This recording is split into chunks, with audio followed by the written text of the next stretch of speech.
Bonjour à vous! Me revoilà aujourd'hui pour vous parler des squamates. À tout de suite.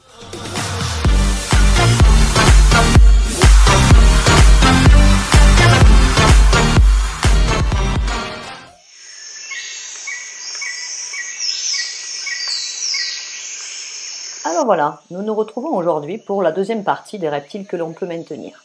Aujourd'hui, nous allons parler des squamates. Tout d'abord, qu'est-ce qu'un squamate?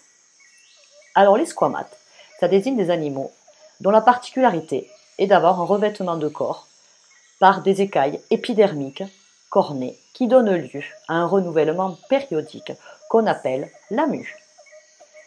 Cette mue intervient au niveau de leur croissance, peut être aussi au niveau des saisons. Voilà. Ces mêmes reptiles, grâce à leurs écailles, elles ont également un rôle pour les serpents, par exemple, dans la locomotion. Elle leur sert à se déplacer, quoi. Dans ce groupe des squamates, on trouve deux sous-ordres, les ophidiens, ou serpents, et les sauriens, ou lézards. Alors, tout d'abord, les sauriens, ou lézards. Ce groupe compte environ 6200 espèces de lézards, au sens large, que je ne pourrai pas vous présenter entièrement.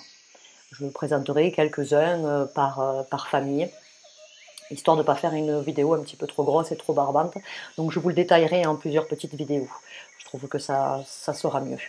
Voilà. Donc il est difficile de décrire les lézards types. Ils sont tous différents suivant leur localité, suivant l'espèce. En gros, il y a à peu près deux sortes de lézards qui sortent du lot. Ce sont les lézards terrestres ou arboricoles, voire semi-arboricoles, qui ont des pattes, un corps allongé et une queue plus ou moins développée. Souvent fragile, attention pour certains lézards, où la queue, il faut faire attention au niveau des manipulations. Voilà, j'en parlerai au fur et à mesure des présentations des espèces. Et on trouve également les lézards serpentiformes, dont les membres sont atrophiés, voire même absents. Et le corps cylindrique, tel que le orvé par exemple, qui est assez connu. Voilà. Et ensuite, dans les squamates, on trouve les ophidiens ou serpents. C'est quoi les ophidiens? Ce sont les serpents.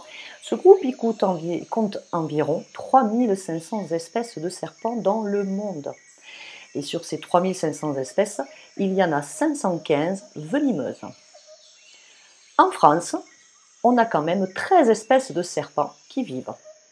Il y a 4 vipères, dont la grande vipère aspic mondialement connue, et on a 9 couleuvres, dont par exemple la couleuvre de Montpellier.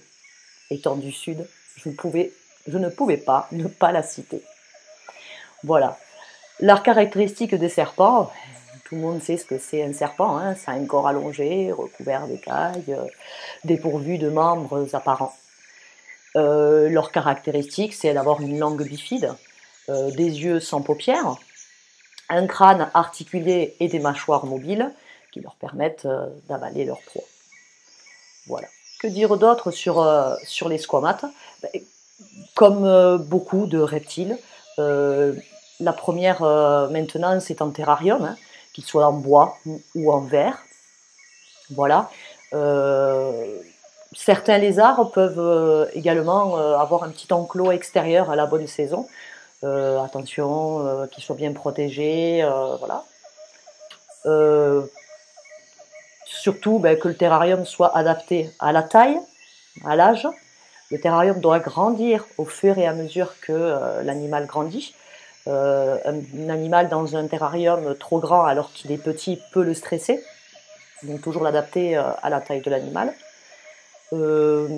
Faites attention quand vous vous renseignez sur une espèce, si elle est terrestre, si elle est semi-arboricole, si elle est arboricole. À ce moment-là, le terrarium sera plus haut que large. Pour un terrestre, il sera plus sur la longueur. Et pour les semi-arboricoles, voire arboricoles, il sera plus sur la hauteur, de façon à ce qu'il puisse se mouvoir, voilà. Hein. Et bien entendu, reproduire leur biotope naturel avec des températures, un éclairage adéquat, un substrat adéquat, des décorations, des cachettes, tout ce qu'ils ont besoin pour être bien, en sécurité, voilà. Ça ne change pas. Voilà. Que dire de plus? Voilà, je voulais juste vous présenter voilà, un petit peu le général de ce deuxième groupe de reptiles. Après les chéloniens que je viens de faire, voici les squamates, mais que je vais vous détailler petit à petit par des petites vidéos où je préfère plus détailler un petit peu les espèces avec leurs conditions de maintien, leur comportement pour vous en dire un maximum sur toutes ces espèces. Donc ben voilà, rien de plus à vous dire aujourd'hui. Merci de me suivre.